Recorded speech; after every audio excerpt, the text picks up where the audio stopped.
और आपको बता दूं सबसे बड़ी इंफॉर्मेशन आज की वीडियो में कि माइग्रेस जो होता है डी वीजे का और होता है और आपका टीआरसी का माइग्रेस और होता है। जो दोस्त मुझसे ये पूछते हैं कि सर हमारे पास टीआरसी का माइग्रेस है और हमें अपॉइंटमेंट नहीं मिल रही तो क्या हम डी वीजा की सबमिशन करवा सकते हैं? तो जी नहीं, आप बिल्कुल नहीं करवा सकते क्योंकि डी वीजा की जो अपॉइंटमेंट है उसका माइग्रेस नंबर टोटल डिफरेंट होता है और जो टीआरसी की अपॉइंटमेंट के लिए माइग्रेस नंबर होता है वो टोटल डिफरेंट होता है। टीआरसी वाले माइग्रेस में LLG आता है, दरमियान में जो 3 वर्ड्स होते हैं, और जो डी वीजा का माइग्रेस होता है। ऐसे काफी दोस्त मौजूद हैं जिन्होंने खुद अप्लाई करके एम्प्लॉयर सर्च किया है और अपनी जॉब पाई है और उनकी अल्हम्दुलिल्लाह सबमिशन भी हो चुकी है और बहुत सारे दोस्त ऐसे हैं जो कि लिथुआनिया पहुंच भी चुके हैं।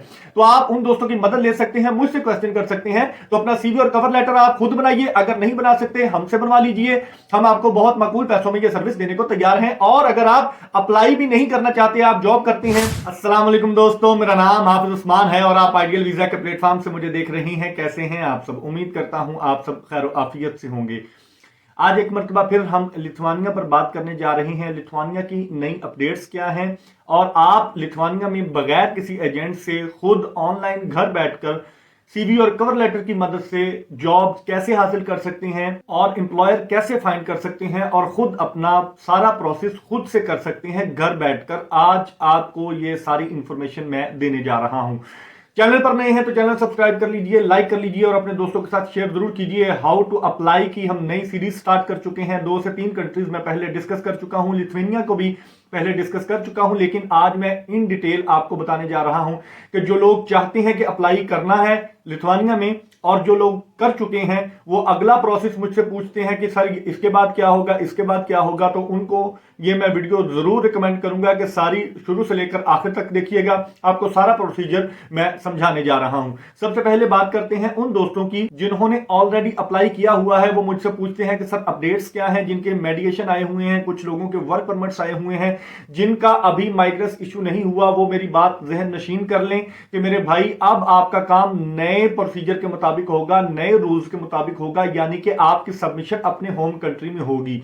वो डी वीजा की हो सकती है, वो सी वीजा की हो सकती है। एक दोस्त मुझे कहते हैं कि भाई अपने ओपिनियन ना दिया करें, जो आगे इमिग्रेशन की न्यूज आती है वो बताया करें। तो मैंने कहा भाई मैं अपने एक्सपीरियंस की बुनियाद पर आपको ओपिनियन दे रहा हूं कि ऐसा पॉसिबल है। आपके पास वैसे भी कोई जवाब नहीं है क्योंकि ना इमिग्रेशन कोई न्यूज दे रहा है और ना ही कोई आपका एजेंट आपको बात बता रहा है। आगे क्या होने जा रहा है कभी वीएफएस कह देता है, अभी भी आप पूछें अगर वीएफएस को मेल करके तो वो कहते हैं 1 दिसंबर के बाद हम सबमिशन नहीं करेंगे, लेकिन कर रहे हैं। अब कह रहे हैं कि 1 जनवरी के बाद नहीं करेंगे, मुमकिन है करने लग जाएं। इसके बाद अगर आप माइग्रेस को मेल करके पूछते हैं इमिग्रेशन डिपार्टमेंट को कि आगे क्या होने जा रहा है, वो भी यही कहते हैं कि आप अपने होम कंट्री में सबमिशन करवाएंगे। तो फिर 31 दिसंबर तक वो सबमिशन क्यों कर रहे हैं? अभी तक कोई जवाब खातिर खान नहीं मिल सका हमको। तो दोस्त ये पूछते हैं कि आगे क्या होगा, उनके लिए यही जवाब है मेरा। अपने एजेंट को भी आप बता सकते हैं, खुद भी सुन सकते हैं कि मेरे भाई आपका प्रोसीजर नए रूल्स के मुताबिक होगा कि आपका वर्क परमिट दोबारा निकलेगा, आपका मेडिएशन दोबारा आएगा, आपका माइग्रेस दोबारा निकलेगा। और आपको बता दूं सबसे बड़ी इंफॉर्मेशन आज की वीडियो में कि माइग्रेस जो होता है डी वीजे का और होता है और आपका टीआरसी का माइग्रेस और होता है। जो दोस्त मुझसे ये पूछते हैं कि सर हमारे पास टीआरसी का माइग्रेस है और हमें अपॉइंटमेंट नहीं मिल रही तो क्या हम डी वीजा की सबमिशन करवा सकते हैं? तो जी नहीं, आप बिल्कुल नहीं करवा सकते क्योंकि डी वीजा की जो अपॉइंटमेंट है उसका माइग्रेस नंबर टोटल डिफरेंट होता है और जो टीआरसी की अपॉइंटमेंट के लिए माइग्रेस नंबर होता है वो टोटल डिफरेंट होता है। टीआरसी वाले माइग्रेस में LLG आता है, दरमियान में जो 3 वर्ड्स होते हैं, और जो डी वीजा का माइग्रेस होता है उसके दरमियान में NVIS आता है, NVIS, और बाकी 4 हिस्से पहले होते हैं और 4 बाद में होते हैं, बाकी नंबर सेम होते हैं। लेकिन NVIS आता है डी वीजा में और LLG आता है TRP में। तो आपको क्लियर हो गया डिफरेंस। पाकिस्तान में ही जनवरी के बाद सबमिशन होगी, लेकिन जिनके पहले के माइग्रेस इशू हुए हैं वो बंदे अभी कंफ्यूजन का शिकार है कि हमारी सबमिशन होगी या नहीं होगी।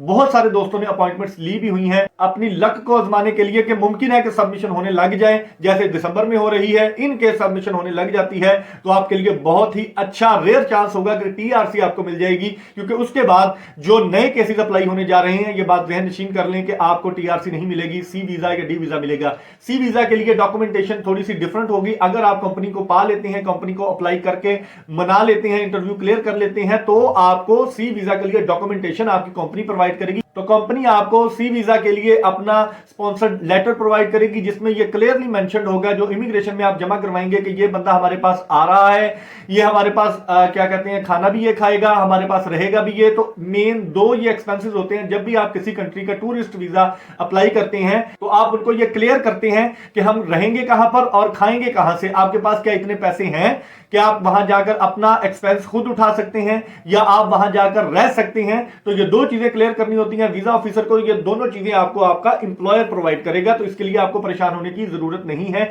लेकिन उसके साथ साथ डी वीजा की जगह अगर सी वीजा ये होने लग गया तो आपको अपने भी फाइनेंशियल शो करवाने पड़ेंगे कि आप पाकिस्तान में क्या करते हैं, आपका बैंक बैलेंस कितना है, थोड़ा बहुत तो आपको शो करवाना पड़ेगा। बिल्कुल नल्ला इंसान जिसके पास बैंक अकाउंट ही नहीं है वो अप्लाई नहीं कर सकेगा।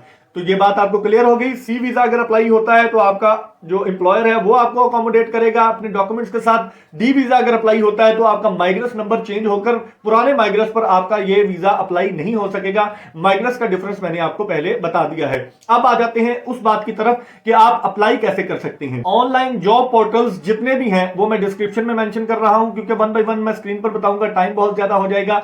आप डिस्क्रिप्शन से सारी वेबसाइट्स, ऑफिशियल वेबसाइट्स के लिंक हैं जहां से लोग जॉब तलाश करके खुद अप्लाई करके जाते हैं। आपको इसके लिए जस्ट अपना सीवी और कवर लेटर चाहिए।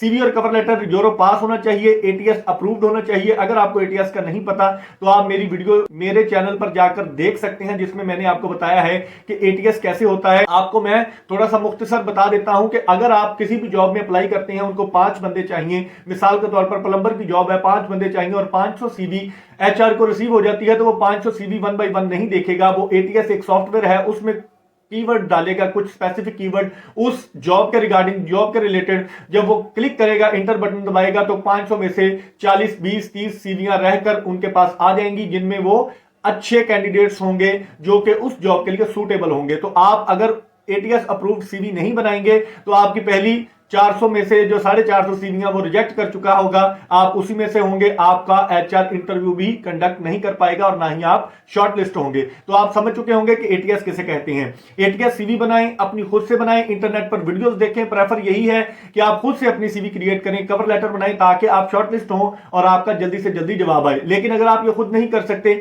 ये सर्विस आपको आपका भाई हाफिज उस्मान आइडियल वीजा के प्लेटफॉर्म से प्रोवाइड करता है। आपको ये सर्विस हम जरूर देते हैं कि आप बिल्कुल माकूल पैसों में, ना होने के बराबर हैं। आप एजेंटों को लाखों लाख देते हैं, लेकिन आपका कोई भी सद्देबाब नहीं होता। मिसाल के तौर पर अगर आप किसी एजेंट को 5 लाख देते हैं ना, तो आपको वो 3 महीने 4 महीने जलील करने के बाद, कहीं इन्वेस्ट करने के बाद, और वो आपके पैसे जब वापस करता है, अगर 50,000 काट के भी वापस करता है, तो आप ये समझते हैं कि आपके पैसे बच गए। लेकिन हकीकत में ऐसा नहीं होता। वो 50,000 इस तरह के 10 बंदों के साथ करेगा, वो 5 लाख कमा लेगा। ये एजेंटों का एक रूल होता है इस तरह काम करने का। तो इतने पैसों में अगर आप खुद, इतने पैसों में नहीं, सिर्फ और सिर्फ थोड़े से पैसों में आप पाकिस्तान में बैठकर सीवी और कवर लेटर से, वेबसाइट्स भी मैं आपको बता रहा हूं, अप्लाई कैसे करना है वो भी बता रहा हूं, तो आपके पास रह क्या जाता है। डेली 1 घंटा इसको दीजिए, खुद अप्लाई कीजिए, अपनी जॉब पाइए और खुद इंटरव्यू दीजिए। जहां पर आपको मुश्किल आती है, स्क्रीन पर मेरा नंबर शो हो रहा होगा, नीचे डिस्क्रिप्शन में व्हाट्सएप ग्रुप का लिंक होगा, आप लिंक से ग्रुप ज्वाइन कर सकते हैं। वहां जाकर अपना क्वेश्चन लिख सकते हैं, मैं आंसर करूंगा, कोई सीनियर दोस्त आपको आंसर कर देगा जो कि इस प्रोसीजर से गुजर चुका होगा। क्योंकि उस ग्रुप में ऐसे काफी दोस्त मौजूद हैं जिन्होंने खुद अप्लाई करके एम्प्लॉयर सर्च किया है और अपनी जॉब पाई है, और उनकी अल्हम्दुलिल्लाह सबमिशन भी हो चुकी है। और बहुत सारे दोस्त ऐसे हैं जो कि लिथुआनिया पहुंच भी चुके हैं। तो आप उन दोस्तों की मदद ले सकते हैं, मुझसे क्वेश्चन कर सकते हैं। तो अपना सीवी और कवर लेटर आप खुद बनाइए, अगर नहीं बना सकते हमसे बनवा लीजिए।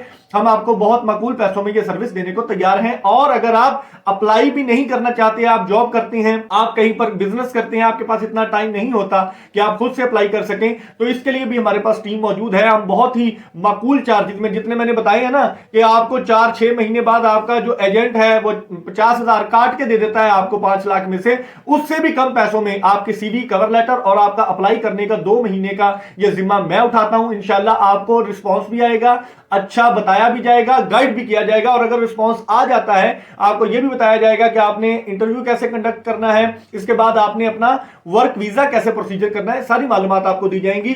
तो सबसे पहले आपने अपनी सीवी सेंड करनी है, अपनी जॉब के रिलेटेड के जो जो आपने स्किल्स है। अगर आपको कोई प्लम्बर है, कोई इलेक्ट्रिशियन है, कोई डॉक्टर है, कोई इंजीनियर है, जो भी आपका प्रोफेशन है, आपने उसके रिगार्डिंग जॉब सर्च करनी है। जैसे ही जॉब मिल जाती है उधर आपने अपनी सीवी कवर लेटर सेंड करना है। जैसे ही आप सीवी और कवर लेटर सेंड कर देते हैं, एम्प्लॉयर आपको विद इन 1 महीना, 15 दिन, 10 दिन, 8 दिन में आपको रिप्लाई देता है कि आप हमारे लिए सिलेक्टेड हैं, शॉर्टलिस्ट हैं, आपका हम इंटरव्यू लेना चाहते हैं। वीडियो कॉल पर वो आपका इंटरव्यू करेगा। इंटरव्यू से पहले भी आप मेरी मदद ले सकते हैं, मैं आपको गाइड कर दूंगा। सिर्फ और सिर्फ आपके जॉब के रिलेटेड ही आपसे सवाल किए जाएंगे, आप जवाब देते हैं, आप इंटरव्यू क्लियर कर जाते हैं। इसके बाद आपका एम्प्लॉयर आपसे आपके डॉक्यूमेंट्स मांगेगा जो आपने अपनी सीवी में लिखे होते हैं। मिसाल के तौर पर अगर आप डॉक्टर हैं, डॉक्टर इंजीनियर की डिग्री के साथ अप्लाई करने जा रहे हैं, पहले इंटरव्यू होगा। इंटरव्यू के बाद वो आपसे कहेगा आपका एम्प्लॉयर कि काइंडली अपनी जो है डिग्री वो हमें सेंड करें, अपोस्टाइल की हुई, उसके डॉक्यूमेंट्स की कलर्ड कॉपीज हमें सेंड करें। या तो वो मंगवा लेगा आपसे ऑनलाइन,